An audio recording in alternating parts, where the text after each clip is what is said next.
驚唔驚啊？都未打交嘅，咁多口水喺度講耶穌嘅。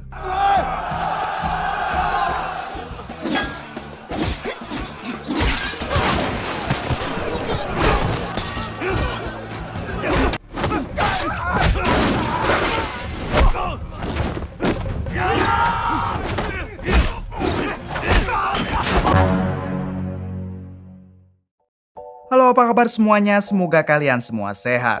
Kali ini si Bray akan membahas sebuah alur cerita film yang sangat seru dan beradrenalin. Oke, tidak usah berlama-lama bagaimana alur ceritanya, mari kita saksikan sampai selesai.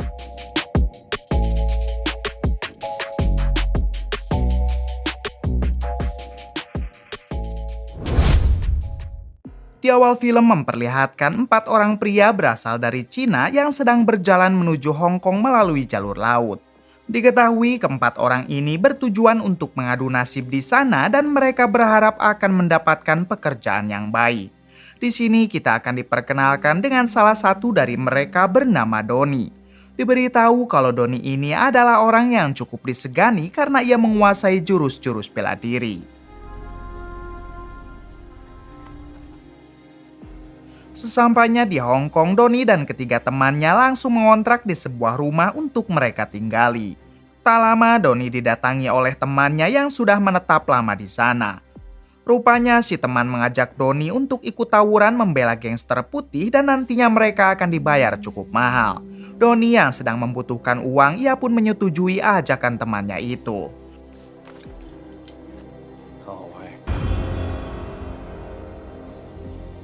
Malam harinya memperlihatkan gangster putih yang akan memulai tawuran dengan gangster hitam. Tak lama, Donnie dan ketiga temannya ikut bergabung dengan gangster putih hingga tawuran pun terjadi. 驚唔驚啊？都未打交嘅，咁多口水喺度講耶穌嘅。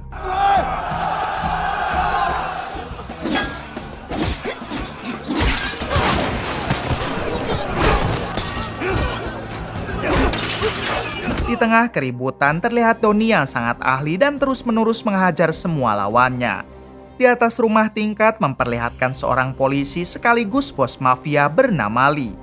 Rupanya saat ini Lee sedang memperhatikan Donnie dan nampaknya ia sangat tertarik dengan kehebatan Donnie. Tak lama kemudian kedua gangster itu pun dibubarkan oleh pasukan polisi Hong Kong yang bersenjata lengkap. Bahkan pasukan polisi itu juga menangkap sebagian dari mereka yang belum berhasil kabur.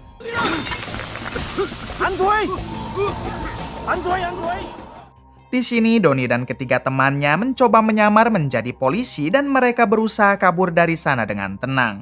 Namun sayang penyamaran itu harus ketahuan oleh ketua polisi bule yang bernama Frank hingga mau tidak mau Donnie harus melawan para polisi tersebut.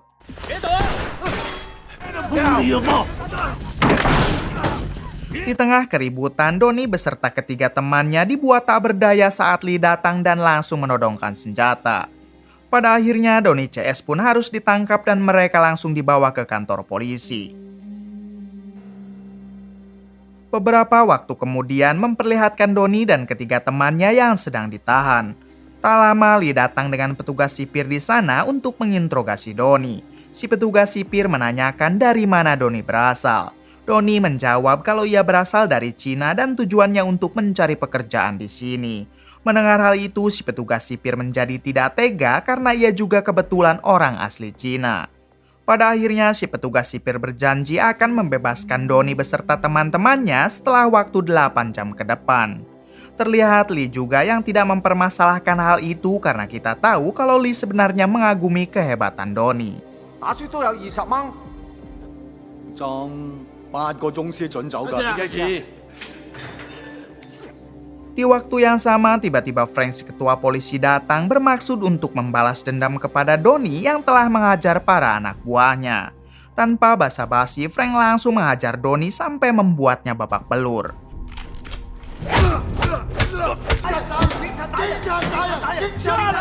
Untungnya Lee menghentikan Frank dan langsung membawa Donnie ke rumah sakit.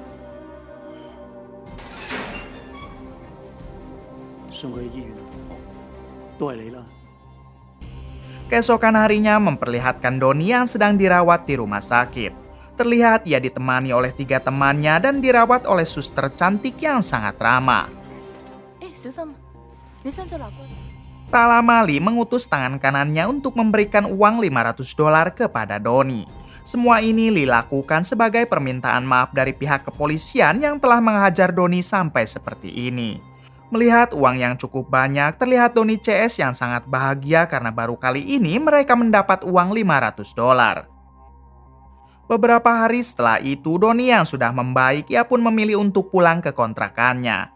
Namun sebelum pulang, Donnie mengajak ketiga temannya untuk berbelanja pakaian menggunakan uang yang dari Lee kemarin.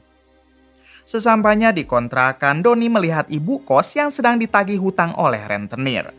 Donnie CS pun langsung mengusir para rentenir itu dan tidak lupa membayar semua hutang si ibu kos dari sisa uang pemberian dari Lee. Di sisi lain memperlihatkan Lee yang sedang melangsungkan acara pernikahan dengan putri dari petinggi polisi. Terlihat mereka yang sangat bahagia dan Lee berjanji tidak akan pernah menyakiti istrinya tersebut. Keesokan harinya adegan berpindah ke Donnie yang sedang mendatangi markas bos mafia barang haram. Ternyata Donnie ini bermaksud untuk menyelamatkan salah satu temannya yang sedang disekap oleh seorang bos mafia bernama Acong. Karena si teman Donnie telah ketahuan mencuri barang haram milik Acong. Di sini Acong akan melepaskan teman Donnie asalkan Donnie mampu mengalahkan salah satu anak buah terbaik Acong. Tanpa ragu Donnie pun menerima tantangan tersebut hingga terjadilah perduelan.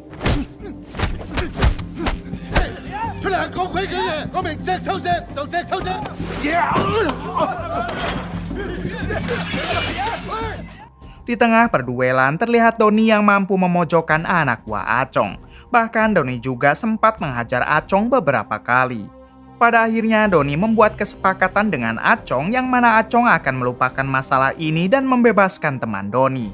Asalkan Donnie mau berbisnis dengannya, yaitu menjadi pengedar barang haram. Donnie yang merasa tidak punya pekerjaan, ia pun menyetujui hal tersebut. Hari-hari berikutnya memperlihatkan Donnie dan ketiga temannya yang mulai mengedarkan barang haram di wilayah dekat kontrakan mereka. Penjualan itu sangatlah laku, bahkan hanya dalam beberapa minggu Donnie sudah mendapatkan untung yang sangat besar. Karena hal itulah kini Donnie menjadi kaya dan ia sering menghabiskan uangnya di bar dengan Acong beserta teman-temannya.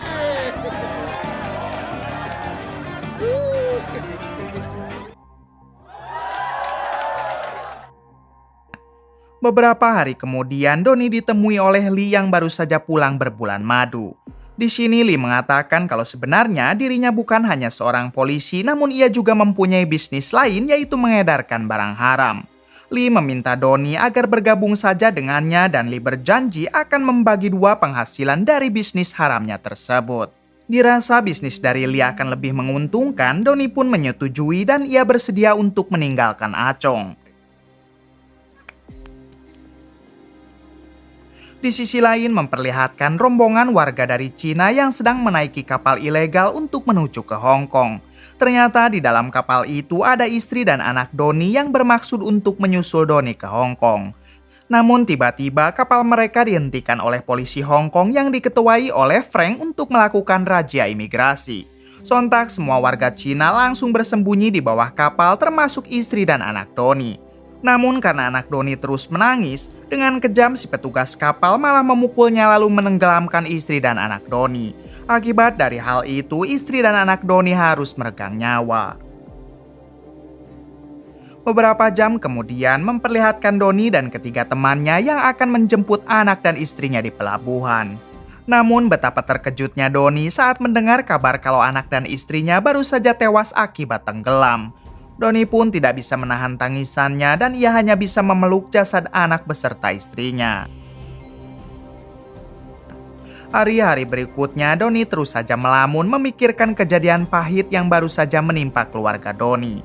Di sini Donnie merasa sia-sia karena semua ini ia lakukan hanya untuk anak dan istrinya, namun sekarang mereka malah meninggalkan Donnie duluan.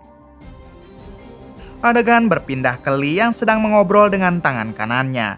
Di sini Lee mengatakan kalau ia akan mendatangi rival bisnis barang haramnya untuk membicarakan lagi wilayah peredaran.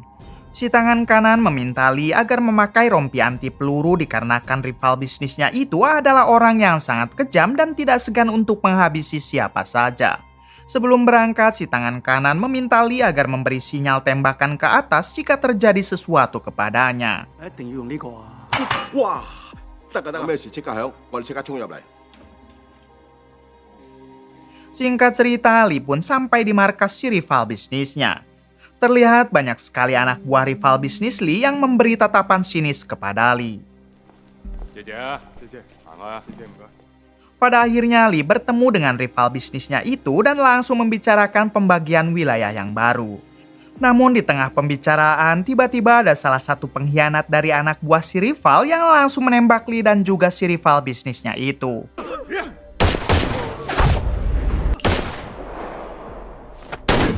Si rival bisnis pun harus tewas sementara Lee berhasil selamat karena ia memakai rompi anti peluru.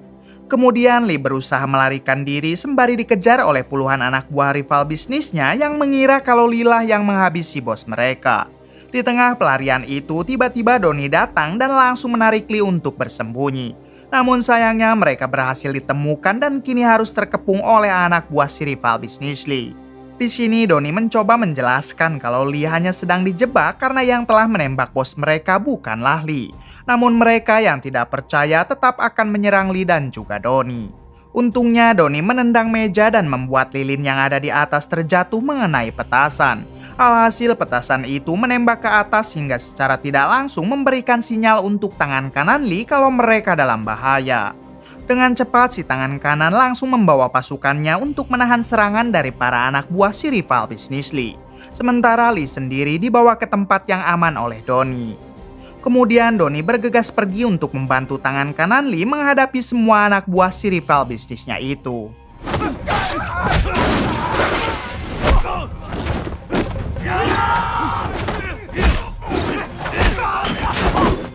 Di tengah pertempuran, Donnie yang kalah jumlah ia pun berhasil ditumbangkan lalu diikat. Kemudian Donnie dibawa ke suatu tempat untuk menghadap kepada bos mereka yang baru. Ternyata ini semua adalah perbuatan Acong si bos mafia yang dengan sengaja mengadu domba Lee dengan rival bisnisnya. Acong merasa tidak terima jika bisnis mereka semakin besar sehingga ia akan melakukan segala cara agar bisa menggagalkannya. Dengan kejam, Acong menyiksa Donnie karena Donnie juga telah dianggap sebagai pengkhianat.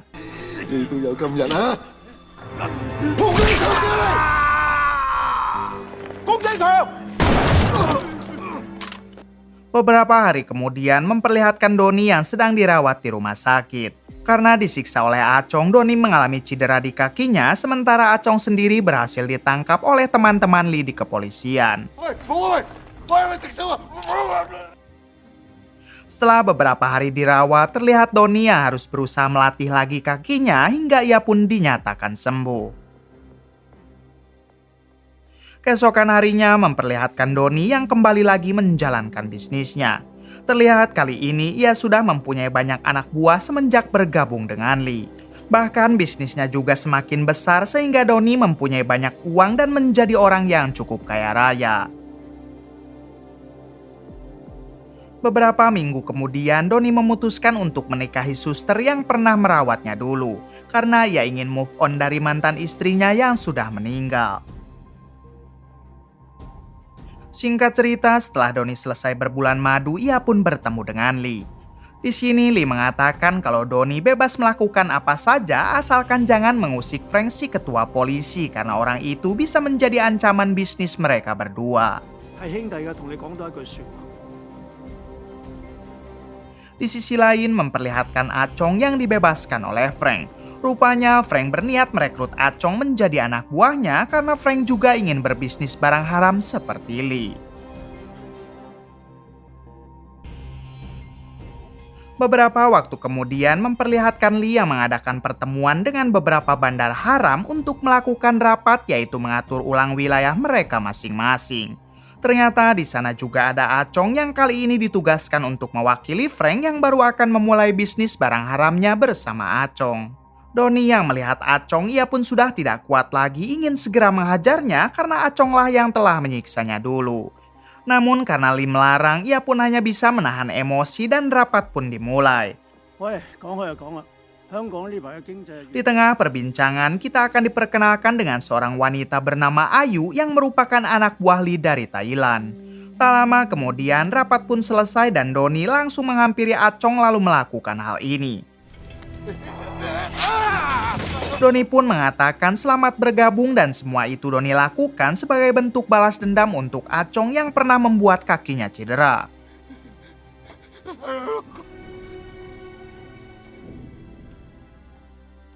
Beberapa hari kemudian memperlihatkan Lee yang sedang mengobrol dengan Doni. Di sini Lee memerintahkan agar Doni pergi ke Thailand yaitu untuk membeli barang haram dari seorang bandar langganannya. Doni pun langsung mengiyakan permintaan Lee dan ia bergegas pergi ke Thailand bersama 3 temannya dan juga Ayu yang asli orang Thailand.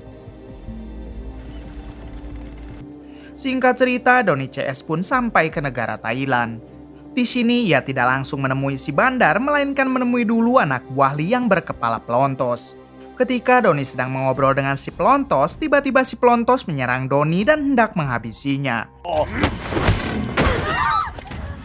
Untungnya Doni mampu membalikkan keadaan dan balik menodong si pelontos. Ternyata si pelontos ini iri kepada Doni yang dengan cepat bisa menjadi tangan kanan Lee. Sedangkan dirinya sudah bekerja bertahun-tahun masih tetap menjadi anak buah.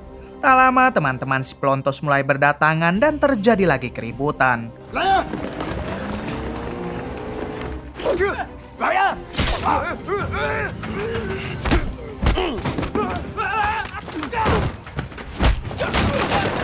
Pada akhirnya Doni CS berhasil menodong si pelontos dan meminta semua teman-temannya agar berhenti menyerang jika si pelontos tidak ingin mati. Kemudian Doni CS langsung kabur menggunakan perahu sembari membawa si pelontos yang sudah ia sekap. Di tengah perjalanan, ternyata salah satu teman Doni ada yang terluka parah akibat pertempuran tadi. Tak lama teman Doni pun harus mengembuskan nafas terakhirnya karena terlalu banyak darah yang keluar. Setelah itu Doni pun menguburkan temannya bersama si pelontos yang masih dalam kondisi disekap. Beberapa waktu kemudian Doni CS segera mendatangi si bandar barang haram di markasnya. Di sini si bandar memberikan harga $6.000 untuk 1 kilonya. Namun Doni menawarnya dengan harga $3.000. Merasa tidak terima dengan tawaran Doni, si bandar langsung menodong kepala Doni. Namun di waktu yang sama tiba-tiba Ayu memutar rekaman suara dan memberikan foto istri beserta anak si bandar yang ternyata sudah disekap oleh tim Ayu yang berada di Thailand. Daripada anak dan istrinya harus menjadi korban, akhirnya si bandar pun memberikan barang haramnya dengan harga $3.000 untuk 1 kilonya. Setelah itu Doni CS bergegas pergi kembali ke Hong Kong. Adegan berpindah ke salah satu bar yang berada di Hong Kong kota. Di sini kita akan diperkenalkan dengan adik Doni yang ternyata seorang pecandu berat. Kala itu Acong menawarkan barang haram kepada adiknya Doni secara gratis, asalkan si adik Doni mau meminum air kencing bosnya yaitu Frank si polisi bule. Adik Doni yang tidak sudi, ia pun melemparkan air itu kepada Frank sehingga Frank langsung mengajar adik Doni sampai babak belur.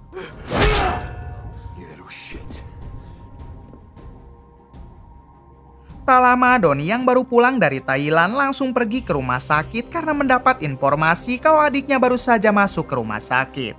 Terlihat adik Doni yang sudah babak belur, bahkan ia sampai mengalami gegar otak. Melihat hal tersebut, Doni yakin kalau semua ini adalah perbuatan Frank dan Acong sehingga ia akan mendatanginya sekarang juga.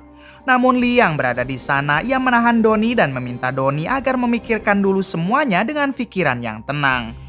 Alhasil emosi Doni pun berhasil direda sehingga ia tidak jadi menyerang Frank dan juga Acong. Beberapa hari kemudian memperlihatkan Lee yang mengajak Doni untuk berlibur ke luar negeri. Lee berjanji akan mentraktir semua biaya liburannya asalkan Doni ikut bersama dirinya. Namun Doni menolak dengan alasan jika ia pergi tidak akan ada yang mengurus bisnisnya di sini. Pada akhirnya Lee mengerti dan ia pun pergi bersama istrinya saja.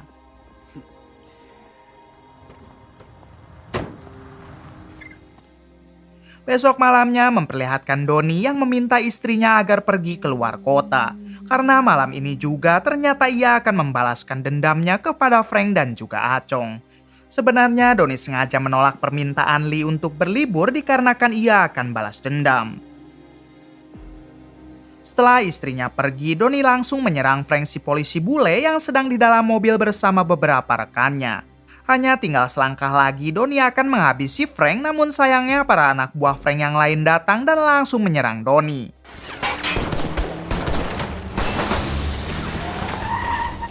Merasa kewalahan, Donnie dan kedua temannya memilih pergi menggunakan mobil. Namun di tengah pelarian, tiba-tiba mobil Donnie ditabrak oleh Acong sampai membuatnya terguling.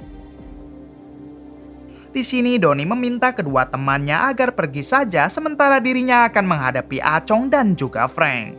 Tanpa pikir panjang, Donnie pun langsung menyerang Acong dengan beberapa kali tembakan. Alhasil Donnie berhasil memojokkan Acong hingga inilah yang terjadi. Di sisi lain memperlihatkan Lee yang tiba-tiba datang membawa pasukan polisinya untuk membantu Donnie. Rupanya Lee memilih untuk kembali tatkala ia mendengar kabar kalau Donnie sedang menyerang Frank dan juga Acong. Dengan sigap Lee memerintahkan semua anak buahnya agar menghabisi anak buah Frank yang ada di sana. Berpindah ke Donnie yang kini sedang berhadapan dengan Frank hingga terjadilah aksi tembak-tembakan.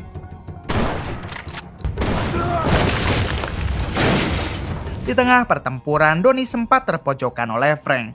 Namun ketika Donnie akan ditembak, tiba-tiba satu teman Donnie datang dan mengorbankan dirinya demi melindungi Donnie.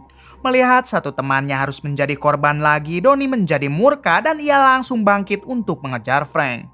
Hingga pada akhirnya Donnie berhasil mengejar Frank lalu memojokkannya. Ketika Donnie akan menghabisi Frank, tiba-tiba Lee datang dan meminta Donnie agar tidak menghabisi Frank. Namun kali ini Donnie tidak mau mendengar perkataan dari Lee karena semua ini sebagai bentuk balas dendam. Pada akhirnya Donnie menghabisi Frank dengan beberapa kali tembakan. Akibat kejadian itu, Donnie harus ditangkap dan dipenjara 30 tahun. Sedangkan Lee tidak terbukti bersalah karena ia beralasan hanya mengamankan keributan yang sedang terjadi. Di akhir film memperlihatkan Donnie yang baru saja keluar dari penjara dan kini ia sudah terlihat sangat tua.